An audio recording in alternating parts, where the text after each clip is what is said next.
Welcome viewers.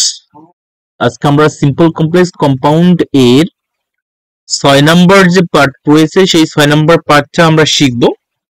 So 6 নম্বর পার্টে আমরা গেলে আমরা দেখতে পারবো যে হচ্ছে সিম্পল কমপ্লেক্স কম্পাউন্ডের কমপ্লেক্সের যে রিলেটিভ প্রোনাউন যুক্ত যে কমপ্লেক্স গুলো রয়েছে সেই রিলেটিভ প্রোনাউন যুক্ত কমপ্লেক্স সম্পর্কে আমরা জানবো। এখানে রিলেটিভ প্রোনাউনের মধ্যে হু, হুইচ, দ্যাট এই ধরনের যে এই ওয়ার্ডগুলো যুক্ত যে বাক্যগুলো সেই বাক্যগুলো সম্পর্কে আমরা জানবো ইনশাল্লাহ। সো রিলেটিভ প্রোনাউন যুক্ত যে বাক্যগুলো এগুলোকে যদি আমরা সিম্পল করি তাহলে সেক্ষেত্রে সিম্পলের নিয়ম হচ্ছে জেনারেলি চারটা নিয়ম রয়েছে। চারটার মধ্যে এখানে আমরা দুইটা জানবো। সো এখানে first one, relative pronoun plus main verb যুক্ত। মেইন ভার্বের আবার একটু ডিফারেন্ট আছে, সেটা হলো 1 নম্বর অথবা 2 নম্বর, অর্থাৎ প্রেজেন্ট ফর্ম নাকি পাস্ট ফর্ম, এইটা আগে আমাদেরকে আইডেন্টিফাই করতে হবে। যে রিলেটিভ প্রোনাউনের পরে যে মেইন ভার্ব, এই মেইন ভার্বটা প্রেজেন্ট ফর্মে আছে নাকি পাস্ট ফর্মে আছে। যদি প্রেজেন্ট ফর্ম অথবা পাস্ট ফর্মে থাকে তাহলে এই নিয়মে আমাদের সিম্পল করতে হবে। তো ফার্স্ট ওয়ান আমাদের যেটা কাজ সেটা হলো রিলেটিভ যে প্রোনাউনটা থাকবে সেই রিলেটিভ প্রোনাউন এবং এর সাথে যে যদি অক্সিলারি ভার্ব থাকে সেটা উঠে যাবে।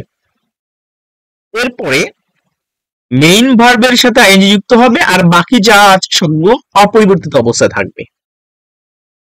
ওকে, আমরা একটা এক্সাম্পলে যদি খেয়াল করি, এই যে হুইচ যুক্ত, হুইচ এর পরে আমাদের দেখতে হবে এই ভার্বটা প্রেজেন্ট ফর্মে আছে নাকি পাস্ট ফর্মে আছে। অর্থাৎ রিলেটিভ প্রোনাউনের পরে যদি ভার্ব থাকে সেই ক্ষেত্রে মেইন ভার্বের ক্ষেত্রে আমাদের দেখতে হবে প্রেজেন্ট ফর্ম আছে নাকি পাস্ট ফর্ম আছে। যদি প্রেজেন্ট ফর্ম থাকে বা পাস্ট ফর্ম থাকে তাহলে আমাদের নিয়ম হচ্ছে এই রিলেটিভ প্রোনাউনটা তুলে দিতে হবে আর এই ভার্বের সাথে আইএনজি যুক্ত করব। এখানে অক্সিলারি ভার্ব নাই, সুতরাং অন্য কোনো সমস্যা নেই। আর বাকি যা আছে সবই সেম অবস্থায় থাকবে। তো হুইচটা উঠে দিলাম, এর সাথে আইএনজি করলাম, তাহলে the tree standing before my house has grown old. Same, একেবারে ইজি। এরপর যদি আমরা কম্পাউন্ড করতে চাই তাহলে দুইটা প্রিন্সিপাল ক্লজ তৈরি করতে হবে এবং মাঝখানে এন্ড বসাই দিতে হবে, তাহলেই সুন্দরভাবে কম্পাউন্ড হয়ে যাবে। আমরা একটু এক্সাম্পল যদি খেয়াল করি, the tree the tree which stands before my house has grown old. এটাকে দুটো যদি আমরা ক্লোজ তৈরি করি প্রথমত, তাহলে the tree stands before my house এটা একটা ক্লোজ হবে। আর এই যে ভার্ব থেকে অবজেক্ট আছে, এখানে সাবজেক্ট নেই, সাবজেক্ট তাহলে এই যে গ্রন ওল্ড কোনটা বয়স্ক হয়েছে বা বৃদ্ধ হয়েছে সেটা এই গাছটা। সুতরাং দ্য ট্রি স্ট্যান্ডস, এটা স্ট্যান্ডস হবে, the tree stands before my house it has grown old. তাহলে স্ট্যান্ডস হবে, এস একটা যুক্ত করতে হবে কারণ এস স্ট্যান্ডস হবে, কারণ সাবজেক্ট একটা সিঙ্গুলার নাম্বার হলে মেইন ভার্বের সাথে এস বা ইএস যুক্ত করতে হয়। That's it. আচ্ছা, এরপর একটি নিয়ম, সেটা হচ্ছে কি মেইন ভার্বটা যদি 3 নম্বর ফর্ম হয়, অর্থাৎ ভার্বের পাস্ট পার্টিসিপল ফর্ম যদি হয়, পিপি ফর্ম বলতে পাস্ট পার্টিসিপল ফর্ম, যদি পাস্ট পার্টিসিপল ফর্ম হয় সেই ক্ষেত্রে এই নিয়মে সিম্পল করতে হবে। সেটা হলো কি relative pronoun plus auxiliary verb উঠে যাবে আর বাকি অংশ যেটা আছে পুরোটাই অপরিবর্তিত অবস্থা থাকবে। ওকে, একটু যদি এক্সাম্পলে খেয়াল করি, the car that has been imported from Japan is working well। অর্থাৎ কারটি যা জাপান থেকে আমদানি করা হয়েছে ভালো কাজ করতেছে, is working well ভালো কাজ করতেছে। তো এইটাকে যদি আমরা সিম্পল করি তাহলে শুধুমাত্র এই যে দ্যাটটা রয়েছে এবং অক্সিলারি ভার্ব রয়েছে এইটা তুলে দিলেই হয়ে যাবে। The car imported from Japan is working well, that's it। একেবারেই সিম্পল করার জন্য।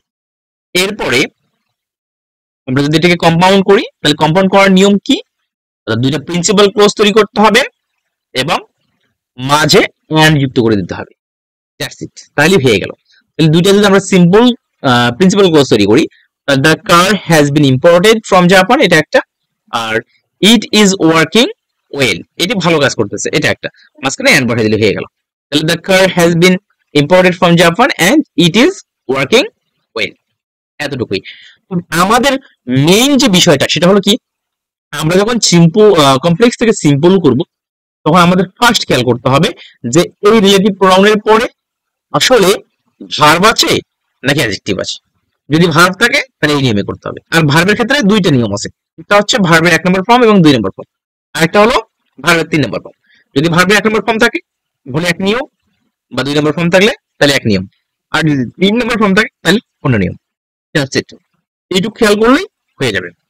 আরেকটা বিষয়, সেটা আমরা সিম্পল থেকে কিভাবে কমপ্লেক্স করব।